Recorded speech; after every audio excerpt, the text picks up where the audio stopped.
Hi and welcome back. This module is on what a Unix type file system really is. We will have a look at what an inode is. Then we will discuss pointers to data blocks, indirect, double indirect and triple indirect blocks. We will describe the function and importance of a very special inode, the root inode. And finally we will have a look at the default numbers of inodes for volumes and how we can manage that. In general, when you ask the question, what is a file system? The answer will usually be that a file system is a collection of files and subdirectories. This is definitely true, but a file system, of course, is much more than that. A nice observation would be that a file system is a tree of blocks. We will definitely explore in a second what that means. So let's start with what a file actually is. A file really is something which is called an inode. This inode has a unique number in the file system, and it contains the properties of a file to start with. In total, the size of an inode in WAFL is 192 bytes, 128 of which are for storing the properties of the file. And with properties you should think of the owner, the size, permissions and other things. Then there's 64 bytes left for other purposes. We will also discuss that in this module.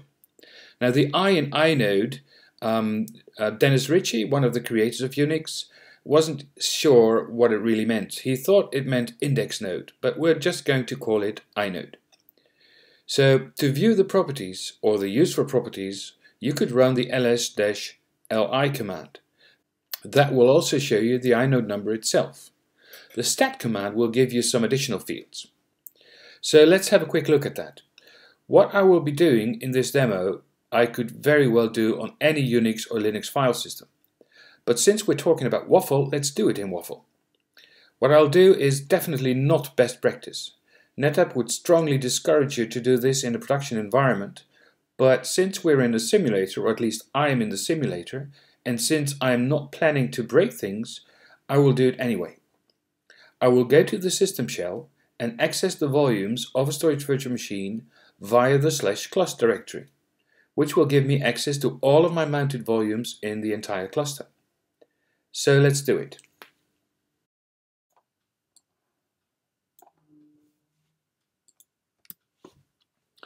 So we're in the cluster shell. Now to get to the system shell, we have to go to the diag mode first.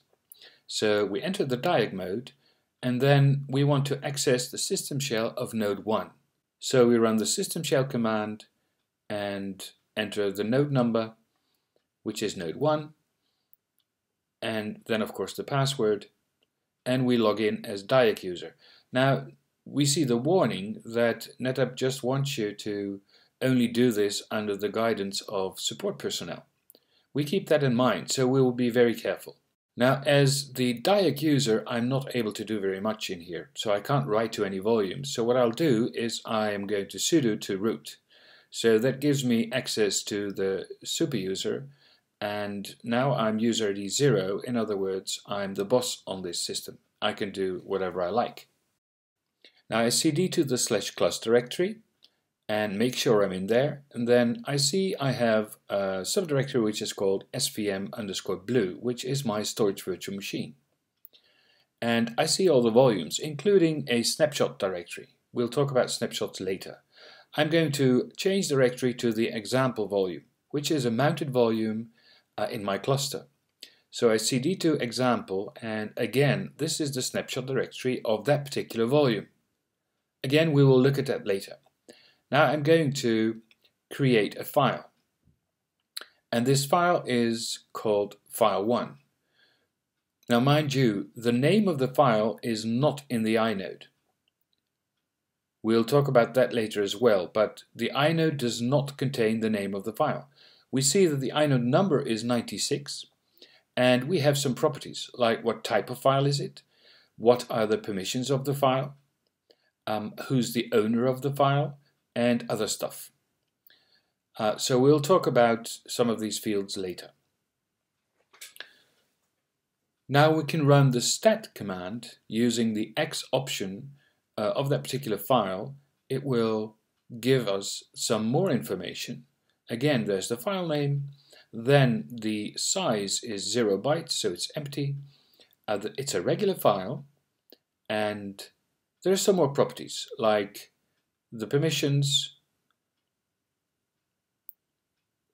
the user ID, basically the same as with the ls command, but a little bit more. Also the inode number is listed, and the device name on which the file resides. And then there's the access time. When was the file last accessed? When was the file last modified? And when was the inode last modified?